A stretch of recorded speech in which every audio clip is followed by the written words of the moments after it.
kabar nih? Hari ini FIFA Top Trick kembali lagi hadir dengan 3 berita terpopuler buat kamu. Makanya buat kamu yang belum subscribe, langsung aja diklik tombol merah dan nyalain tombol loncengnya. Dan langsung aja kita dengar 3 berita terpopuler. Berita pertama, seorang anggota TNI dan 2 warga tewas dalam kerusuhan di Deiyai, Papua. Menurut Kapolri Jenderal Tito Karnavian, anggota TNI yang tewas itu sedang mengamankan kendaraan berisi senjata api. Usai dibunuh, senjata di kendaraan itu dirampas oleh kelompok kriminal bersenjata. Dalam insiden ini, 3 polisi dan 2 TNI lainnya juga terluka akibat terkena panah. Kerusuhan bermula saat massa menggelar unjuk rasa damai di kantor Bupati Deiyai. Tiba-tiba sekelompok massa datang dan langsung menyerang aparat. Mereka melempari batu dan melepaskan anak panah terhadap aparat. Aparat sempat bertahan sekitar 8 menit sebelum akhirnya melepaskan tembakan peringatan yang membuat massa berhamburan. Kami mengucapkan duka cita yang sedalam-dalamnya atas tragedi ini. Mari kita doakan semoga konflik yang ada di Papua segera mereda. Amin. Oke, kita lanjut ke berita selanjutnya. Juru bicara KPK yaitu Febri Diansyah dilaporkan ke Polda Metro Jaya terkait dugaan penyebaran berita bohong. Laporan ini dilayangkan oleh pemuda kawal KPK dan masyarakat DKI Jakarta. Selain Febri, ada 2 tokoh lain yang juga dilaporkan. Mereka adalah Ketua Umum YLBHI yaitu Aspinawati dan Koordinator ICW yaitu Adnan Topan Husodo. Ketiganya diduga menyampaikan pernyataan yang dianggap menurunkan integritas KPK.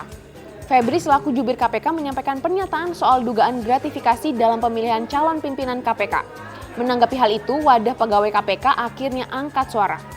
Menurut WP KPK, orang-orang yang dilaporkan ini dikenal anti korupsi dan kritis mengawal seleksi capim KPK. Saat ini, polisi sedang menyelidiki laporan tersebut. Wah, tokoh-tokoh anti korupsi begini kok malah dilaporin ke polisi ya? Gimana nih kalau menurut kalian?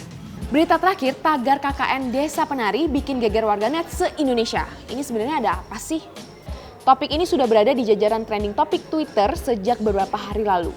Usut punya usut, tagar ini ternyata membahas soal kisah horor 6 mahasiswa yang melakukan KKN di Desa Penari. Kisah ini pertama kali dibagikan oleh akun Twitter @simpleman. Nama, lokasi, dan latar kisah ini disamarkan, tapi kisahnya diklaim sebagai kisah nyata. Dalam kisah ini diceritakan para mahasiswa itu berasal dari sebuah kampus di Jawa Timur. 2 di antara 6 mahasiswa mengalami sejumlah keganjilan saat menjalani KKN. Meski sudah berganti hari, topik ini justru makin populer. Saat ini muncul beragam kisah dari sudut pandang tokoh lainnya.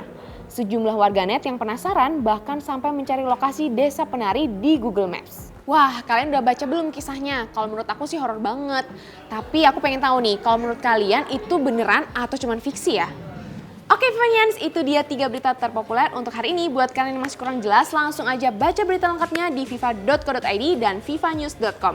Dan jangan lupa juga saksikan video-video keren dari kita hanya di flix.id dan video.com. Yang belum subscribe, langsung aja di subscribe. Jangan lupa share, like, dan komen video ini. Oh ya, aku mau ngumumin kalau hari ini hari terakhir aku di sini. Jadi aku mohon pamit undur diri ya. Sampai jumpa di video-video selanjutnya. Dadah!